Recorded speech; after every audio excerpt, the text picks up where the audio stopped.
8 तास झालेत तरीही अद्याप पुणे सातारा महामार्गावरील वाहतूक कोंडी केस सुटलेली नाहीये। खेड शिवापूर टोल नाक्याजवळ एका केमिकलच्या टँकरचा अपघात झाला। पुण्याच्या दिशेने येणाऱ्या लेनवर हा अपघात झाला। या मार्गिकेवर 10 किलोमीटर अंतरापर्यंत वाहनांच्या रांगा लागल्यात। इथूनच आढावा घेतला आमचे प्रतिनिधी निलेश खरमरे यांनी।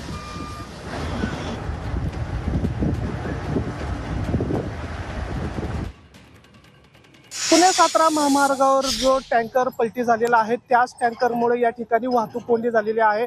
जवळपास रात्री 2:30च्या सुमारास हा टँकर पलटी झालेला आहे। सातारावरने हा विक्रोळीच्या दिशेने हा टँकर निघाला होता आणि या टँकरमधले जे चालक आणि कंडक्टर आहेत ते या ठिकाणची काच फोडून बाहेर पडले आणि स्वतःचा जीव वाचवलेला आहे।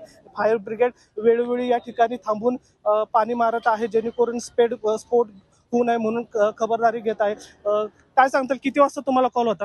3 वाजता कॉल आला होता। त्याच्यानंतर मग आम्ही फायरची गाडी घेऊन आलो आणि त्यांचं ऑपरेशन चालू झालं। क्रेनच्या साहाय्यानं उचलत होते आणि आम्ही पाण्याचा मारा करत होतो। परत लवकर हा रस्ता सुरळीत करण्याचं काम या ठिकाणी युद्ध पातळीवर सुरू असल्याचं आपल्याला या ठिकाणी पाहायला मिळत आहे। निलेश करमरे, झी मीडिया, भोर।